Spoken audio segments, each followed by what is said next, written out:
في فيديو النهارده يا جماعه هقول لكم على طريقه ازاي نحول تليفوننا من اندرويد لايفون بطريقه سهله جدا. طبعا اول مره في حياتي انزل حاجه زي كده على القناه، بس بجد شكل التليفون في الاخر يستاهل، يعني حرفيا شكله في الاخر بيكون جامد موت. المهم النهارده هنزل لكم الطريقه دي، وبكره ان شاء الله هقول لكم ازاي تحولوا اللي هو الايموجي بتاع التليفون من اندرويد برضو لايفون، وكلها يا جماعه بتطبيقات بسيطه جدا، مش هتتخيلوا كميه البساطه بتاعتها. المهم الطريقه سهله جدا، وكل المطلوب منكم شويه تركيز، ويلا بينا نبدا الفيديو بتاعنا. بصوا يا جماعه هو ده التطبيق، تمام؟ انا كده نزلته وهقول لكم في اخر الفيديو هننزله ازاي. المهم يلا بينا كده ندخل عليه ونستنى لما يفتح. كده التطبيق فتح معانا يا جماعه، فاحنا بنختار اللغه اللي احنا عايزينها، سواء كان عربي، في عربي اهو، وفي انجليزي، بس انا عايزاه انجليزي علشان حاسه ان اكيد في العربي هيكون في اخطاء، تمام؟ فخلينا ضامنين نفسنا كده ونخليه بالانجليش عادي، فدن. وبعدين كونتينيو كونتينيو كونتينيو، تمام؟ على فكره في ناس بتنزل كذا تطبيق يعني يا جماعه عشان يظبطوا الدنيا، بس انا شفت لكم تطبيق واحد بس هنظبط بيه الدنيا كلها. المهم بعد كده يا جماعه هنضغط على set as difficult، تمام؟ وبعدين هنضغط على دي، وبعدين هنضغط على الازرق، وبعدين allow، تمام؟ وكمان هو كده التطبيق عمل معانا، اشتغل معانا، بس لسه في كام اعدادات احنا عايزينها، زي مثلا هو الاشعارات وحاجات كتير.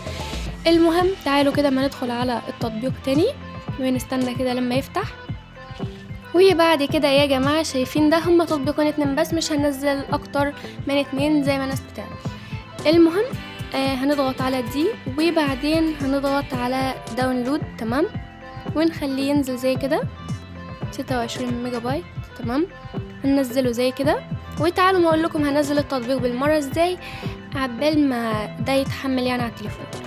المهم تعالوا كده نخرج بره ونروح على بلاي ستور، هنكتب في البحث زي كده تحويل الهاتف الى ايفون، تمام؟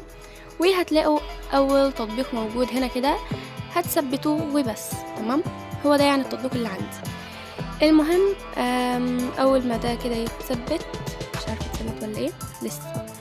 المهم تعالوا كده ما ندخل على ده تاني اهو، نزل يا جماعه، لحظه كده، هو كده اتثبت معانا، تمام؟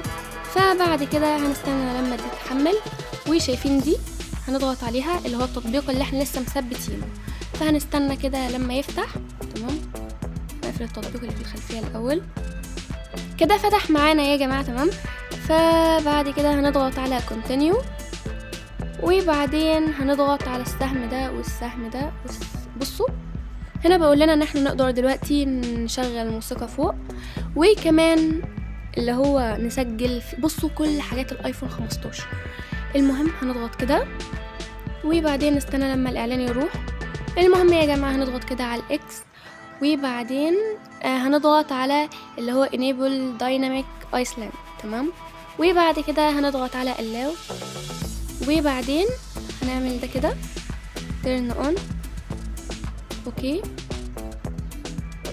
كده هيتظبط معانا. تعالوا كده هنضغط على دي ودي اتنين دول، اوكي. وبعد كده هنخلي يا جماعه كله اون زي ما انتوا شايفين كده، تمام؟ allow from lock screen، اوكي. وكمان on، اوكي. ونخرج كده بره. المهم يا جماعه كده notification، تمام؟ هنضغط على دي كده، وبعدين نخليها كده، اوكي. وبعدين تعالوا كده نضغط على دي turn on، كله on، تمام يا جماعه؟ هنضغط على دي كده في الاخر خالص، واوكي، تمام؟ وكده زي كده turn on allow، تمام؟ زي ما انتوا شايفين كده هي بدأت تشتغل معانا. فبعد كده هنعمل ايه تاني؟ notifications اللي هي الاشعارات، تمام؟ هنفعل دي الاول كده، اشتغلت معانا زي ما انتوا شايفين اهو، اللي هي النقطه دي، تمام؟ وبعدين هنيجي هنا كده برضو bubble settings، ونستنى لما الاعلان يروح برضو. وبعدين يا جماعة هنضغط على always show. تمام، ظهرت هنا اهي. بعد كده يا جماعة هنضغط على الاولى اللي هنا ونضغط allow. تمام زي كده. وبعدين نضغط على اللي بعدها allow، نديله كل السماح. تعالوا بقى اما نخرج كده للصفحة الرئيسية وافرجكم على حاجة. يعني لو احنا عملنا كده تمام نقدر نضيف ويدجات. تمام، يعني هنضغط من على الزائد دي كده ونختار اللي احنا عايزينه، فوتو، وبعدين اد ويدجت، ونختار من الالبوم اي حاجة. فانا ممكن اختار حاجة زي كده دي مثلا، معرفش يعني حرام برو، بس مؤقتا يعني يا جماعة قبل ما اخلص الفيديو وهظبط الدنيا. المهم نروح دلوقتي نغير الخلفية عشان تبقى زي اللي هو الايفون بالظبط. يعني هروح دلوقتي على الفون، على الصور، هنختار الصورة اللي احنا عايزينها. تمام زي كده، ونعمل لها اللي هو هنحطها في خلفية set as wallpaper يا جماعة. تمام، هنضغط على كلمة set as وبعدين set as post. تمام، اللي هو يبقى الاثنين. فبعد كده هنخرج بره. وكمان يا جماعة ممكن نضيف ويدجات تانية زي مثلا موسيقى او حاجة. لحظة افرجكم. ممكن بقى يا جماعة نختار اي تطبيق احنا عايزينه، زي مثلا نشوف فين ساوند كلاود اهو، وهنضغط على اد ويدجت. تمام، وبعدين هنضغط على كرييت اهو. تمام، دلوقتي ممكن نروح نفتح اي اغنية ونشوف هتظهر عندنا ازاي.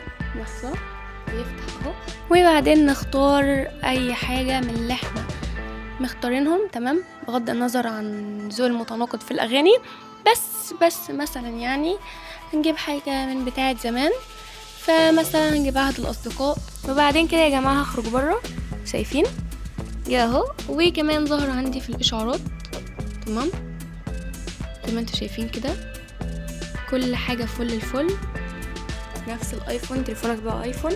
فهو ده كده كان محتوى فيديو النهارده، واتمنى يكون عجبكم الفيديو واستفدتوا، واشوفكم في فيديو جديد. باي.